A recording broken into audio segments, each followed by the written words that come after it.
అంటే ఇంకా దానివల్ల మన మీద వాళ్ళకి గౌరవం లేనప్పుడు మనం వాళ్ళ ఇంట్లో ఎందుకు భోజనం చేయాలి?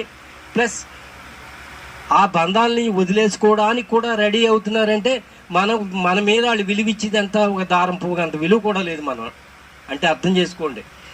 అందుచేత ఏంటంటే ఎవరింట్లోకైనా వెళ్ళి భోజనం చేయాలి అనుకుంటున్నప్పుడు ఖచ్చితంగా అడిగేయండి, ఏం పర్వాలేదు. ఇప్పుడు మనకి ఇక్కడికి వచ్చామంటే ఇంత దూరం వచ్చామంటే ఎక్కడెక్కడి నుంచో దూరం నుంచి వచ్చారు. వచ్చినప్పుడు ఎందుకు వచ్చాం? మన మార్గం మారిపోయింది. మన పూజలు పునస్కారాలు అవన్నీ తగ్గించుకుని ఈ ధ్యాన మార్గంలోకి వచ్చేసాం.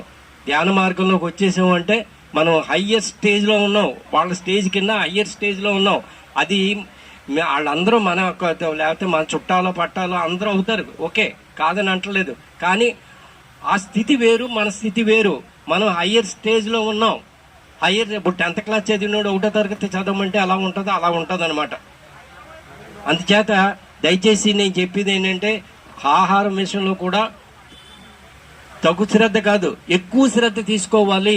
తగు శ్రద్ధ అంటే తక్కువ శ్రద్ధ, ఎక్కువ శ్రద్ధ తీసుకోవాలి. గుర్తుపెట్టుకోండి దయచేసి. వెల్లుల్లి తినవద్దు, అది ఖచ్చితంగా చెప్పారు. మసాలాలు ఎక్కువ వాడవద్దు, జస్ట్ లైట్గా పర్వాలేదు, మసాలాలు ఎక్కువ వాడకండి. ఇకపోతే మూడోది,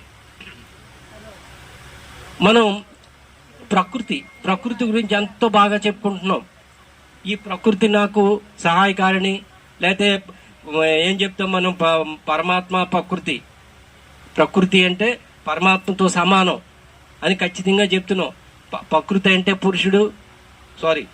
పరమాత్మ అంటే పురుషుడు, ప్రకృతి అంటే స్త్రీ. అటువంటి స్త్రీకి మనం అలాగే ప్రకృతికి ఎంతో గౌరవిస్తున్నాం మనం.